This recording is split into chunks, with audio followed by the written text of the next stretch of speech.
നമസ്കാരം, എഡുഗ്രാസ്പിലേക്ക് ഏവർക്കും സ്വാഗതം. അപ്പോൾ ഇന്ന് നമ്മളൊരു ക്വസ്റ്റ്യൻ വർക്കൗട്ടും ഒക്കെ ആയിട്ടാണ് വന്നിരിക്കുന്നത്. കുറച്ച് ക്വസ്റ്റ്യനുകളൊക്കെ ആയിട്ടാണ് വന്നിരിക്കുന്നത്. നമ്മുടെ തൊഴിൽ വീതിയിലൊക്കെ വന്നിട്ടുള്ള ഒരു ചോദ്യ പേപ്പറുമായിട്ടാണ് വന്നിരിക്കുന്നത്. ഇത് ഫിസിക്സ് ആണ്. ഫിസിക്സിലൊരു 15-20ഓളം ചോദ്യമുണ്ട്. നമുക്കൊന്ന് ചെയ്തു നോക്കാം. കൃത്യമായിട്ട് നമുക്ക് ആൻസർ കിട്ടുന്നതെന്ന് നമുക്കൊന്ന് ചെക്ക് ചെയ്യണം. ടോപ്പിക്കുകൾ കവർ ചെയ്യുന്നതിന് ഉപരി നമ്മൾ എന്ത് ചെയ്യുക, ക്വസ്റ്റ്യനുകളും കൂടെ വർക്കൗട്ട് ചെയ്ത് പോകുക. എന്നാൽ മാത്രമേ നമുക്ക് എക്സാം ഹാളിൽ കൃത്യമായിട്ട് ആൻസർ എഴുതാൻ പറ്റത്തുള്ളൂ. അപ്പോൾ കൃത്യമായിട്ട് എന്ത് ചെയ്യുക, ക്വസ്റ്റ്യനും കൂടി എന്ത് ചെയ്യുക, നമുക്ക് വർക്കൗട്ട് ചെയ്യേണ്ടതുണ്ട്. അപ്പോൾ ഇതൊരു ചോദ്യ പേപ്പറാണ്. നമുക്കൊന്ന് ചെയ്തു നോക്കാം.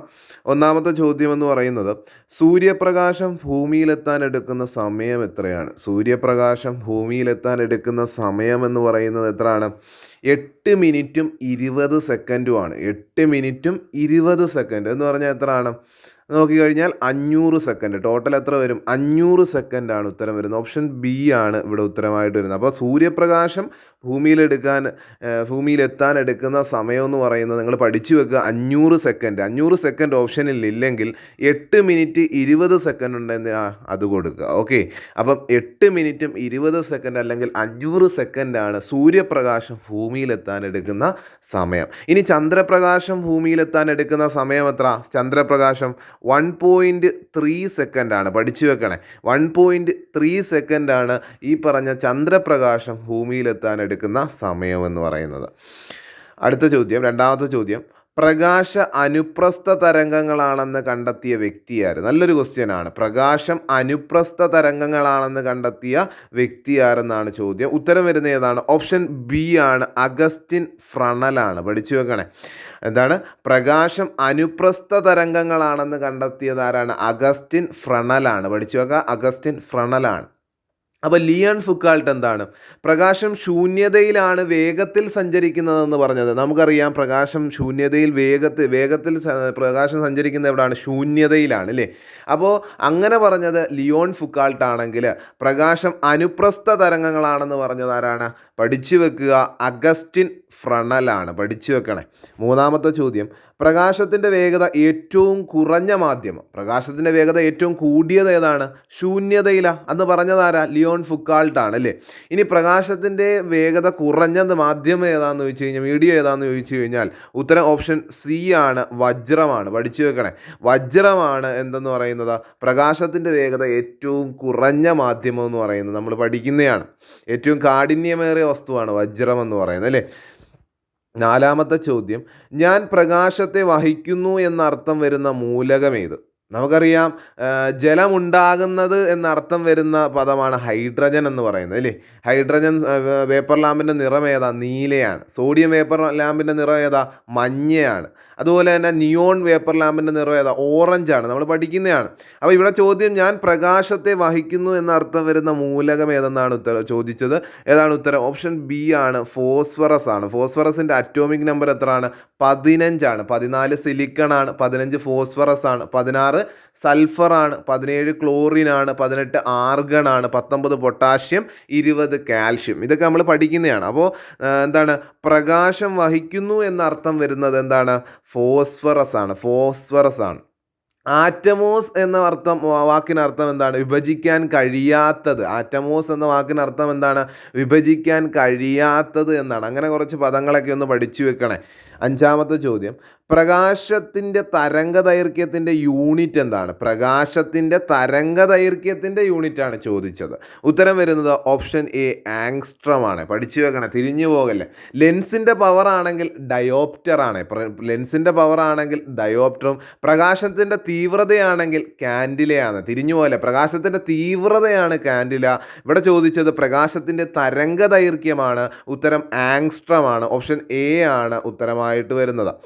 ആറാമത്തെ ചോദ്യം, ജലത്തിൻ്റെ ക്രിറ്റിക്കൽ കോണളവ് എത്രയാണ്? ജലത്തിൻ്റെ ക്രിറ്റിക്കൽ കോണളവ് എത്രയാണെന്ന് ചോദിച്ചാൽ ഓപ്ഷൻ ബി 1.33 ഡിഗ്രിയാണ്. അപ്പോൾ അതങ്ങ് പഠിച്ചു വെക്കണേ, കാണാതെ അങ്ങ് പഠിച്ചു വെക്കണേ.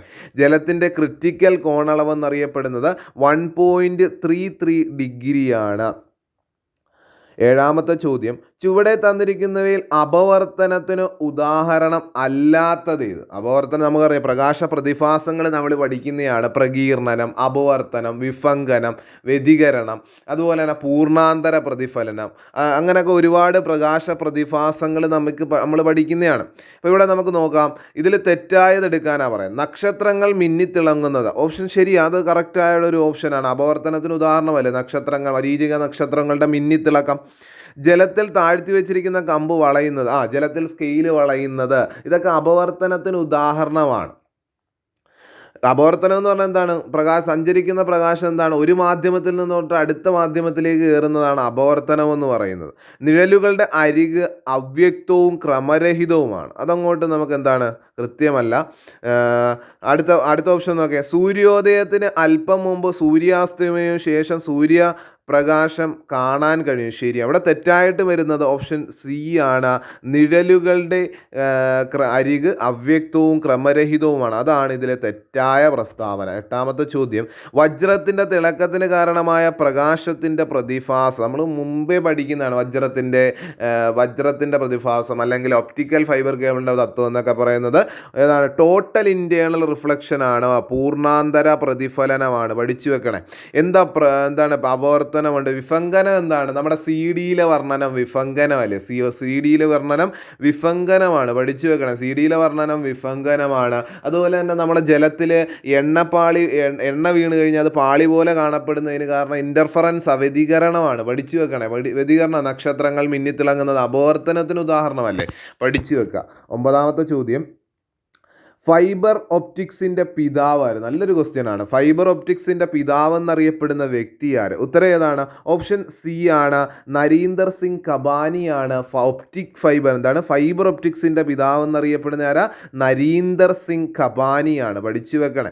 ഇതിൽ ഈ ഓപ്ഷനുകളിൽ നമ്മളെല്ലാം പറഞ്ഞാണ്. Leon Foucault. പ്രകാശം ശൂന്യതയിലാണ് വേഗത്തിൽ സഞ്ചരിക്കുന്നതെന്ന് പറഞ്ഞത് ലിയോൺ ഫുക്കാൾട്ട് അല്ലേ? അതുപോലെ പ്രകാശത്തിൻ്റെ അനുപ്രസ്ഥ തരംഗം എന്താണ്? തരംഗ ദൈർഘ്യം കണ്ടെത്തിയത് ആരാണ്? അനുപ്രസ്ഥ തരംഗം കണ്ടെത്തിയ ആരാണ്? അഗസ്റ്റിൻ ഫ്രണലാണ്. അതൊക്കെ നമ്മൾ പഠിക്കുന്നതാണ്.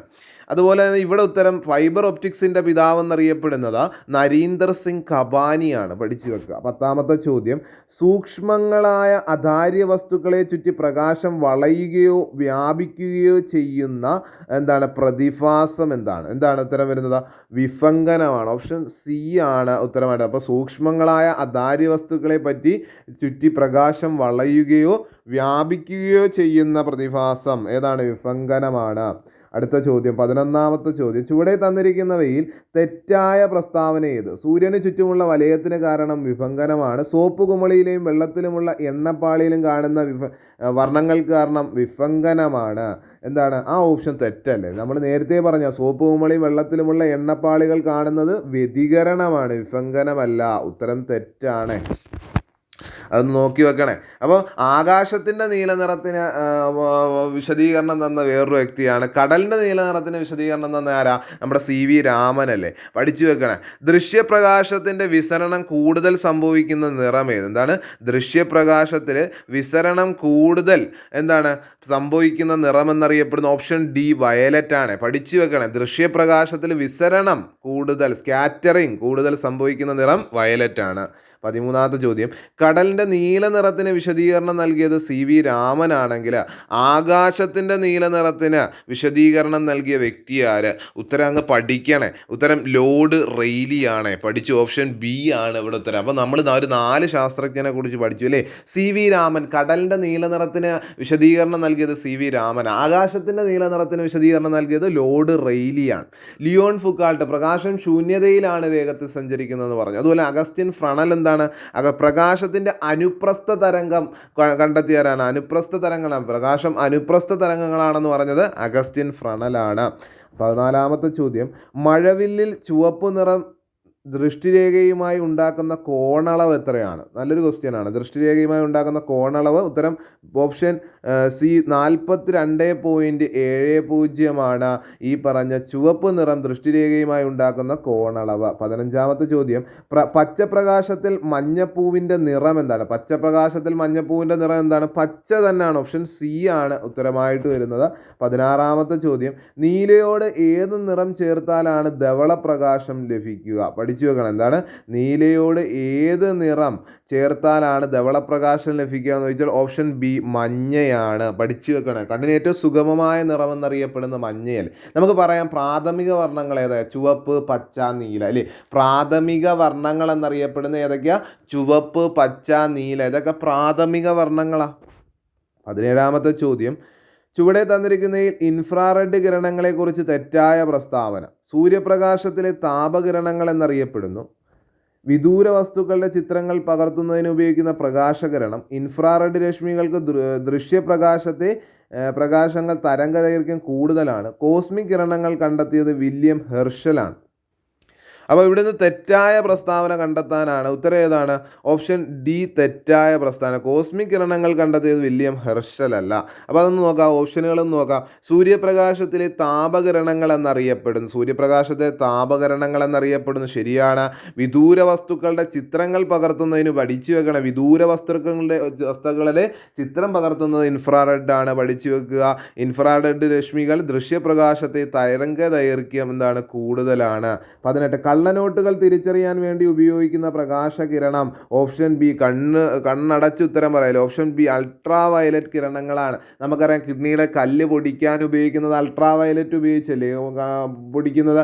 അതുപോലെയൊക്കെ പഠിച്ച് കള്ളനോട്ട് തിരിച്ചറിയുവാൻ വേണ്ടി ഉപയോഗിക്കുന്ന പ്രകാശകിരണം ഏതാണെന്ന് ചോദിച്ചു കഴിഞ്ഞാൽ അൾട്രാ വയലറ്റ് കിരണങ്ങളാണ്. 19ാമത്തെ ചോദ്യം, റേഡിയോ സംപ്രേഷണം എന്ന ആശയം ആദ്യമായി അവതരിപ്പിച്ച ഇന്ത്യൻ ശാസ്ത്രജ്ഞനാരാണ്? റേഡിയോ സംപ്രേഷണം എന്ന ആശയം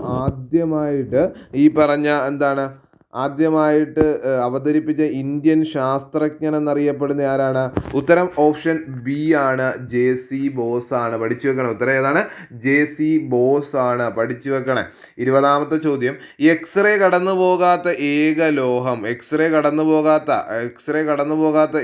ഏക ലോഹം എന്നറിയപ്പെടുന്ന ഓപ്ഷൻ ഡി ഈയമാണ്. അപ്പോൾ ഇത്രയും ക്വസ്റ്റ്യനുകൾ എന്ത് ചെയ്യുക? സയൻസിൻ്റെ ചോദ്യങ്ങളാണ്. 20 ചോദ്യങ്ങളാണ്. കൃത്യമായിട്ട് തന്നെ അങ്ങ് പഠിച്ച് ഇതുപോലെ അങ്ങ് പഠിച്ചു വെക്കുക. ഇതുമായിട്ട് കണക്ട് ചെയ്ത് ഞാൻ പറഞ്ഞേക്കുന്ന ഫാക്റ്റ് കൂടെ എന്ത് ചെയ്യുക? എടുത്ത് പഠിക്കുക. കൃത്യമായി പഠിച്ചു പോവുക. അപ്പോൾ വീഡിയോ നിങ്ങൾക്ക് ഉപകാരപ്പെട്ടെങ്കിൽ തീർച്ചയായും ലൈക്ക് ചെയ്യുക, ഷെയർ ചെയ്യുക, സബ്സ്ക്രൈബ് ചെയ്യുക.